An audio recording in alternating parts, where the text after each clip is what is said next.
ഗുരുദേവ കൃതികളിലൂടെ ശ്രദ്ധേയനായി മാളയ്ക്കടുത്തുള്ള കുമ്പിടി സ്വദേശി സുധർമ്മൻ കുമ്പിടി.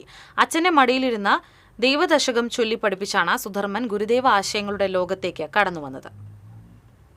എഴുത്തുകാരൻ, സംഗീതാൽബം, ഹ്രസ്വചിത്രങ്ങളുടെ സംവിധായകൻ, നടൻ, പ്രഭാഷകൻ എന്നീ നിലകളിൽ പ്രവർത്തിക്കുകയാണ് കുമ്പിടി സ്വദേശിയായ ഈ 71-കാരൻ. തട്ടാരുപറമ്പിൽ സുധർമ്മന്റെ അച്ഛൻ സുധാകരനും അമ്മ ദേവയാനിയും ഗുരുഭക്തരായിരുന്നു.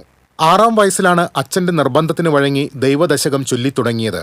ഭക്ഷണം കിട്ടുന്നതിനായാണ് അനുസരിച്ചതെങ്കിലും പിന്നീട് ഗുരുഭക്തനായി മാറുകയായിരുന്നുവെന്ന് സുധർമ്മൻ കുമ്പിടി പറഞ്ഞു. എനിക്ക് പുസ്തകങ്ങൾ എഴുതിയതും ഇതുപോലെ തന്നെ 4-5 പുസ്തകങ്ങൾ എഴുതി. ആ 5 പുസ്തകത്തിലും എനിക്ക് ഗുരുവിനെ കുറിച്ചുള്ള കാര്യങ്ങളും ജനങ്ങൾക്ക് മനസ്സിലാകാൻ വേണ്ടിയുള്ള കുറേ കാര്യങ്ങൾ ചെയ്തു. ഇപ്പോൾ ലേറ്റസ്റ്റ് ആയിട്ട് എഴുതിയ പുസ്തകം എന്ന് വെച്ചാൽ ഗുരുമാഹാത്മ്യം. ആ ഗുരുമാഹാത്മ്യം പുസ്തകത്തിൽ എഴുതിയത് 108 ഗുരുപുഷ്പാഞ്ജലി മന്ത്രത്തിൻ്റെ അർത്ഥവിശദീകരണത്തോടുകൂടിയും പിന്നെ കുറേ ജനറലായിട്ട് കുറച്ച് നോളജ്, പിന്നെ ഗുരുവിൻ്റെ കുറച്ച് കീർത്തനങ്ങൾ കൂടി ഉൾക്കൊള്ളിച്ചാണ് ചെയ്തത്. 2015-ലാണ് ഹ്രസ്വചിത്രങ്ങളിലേക്ക് കടന്നത്.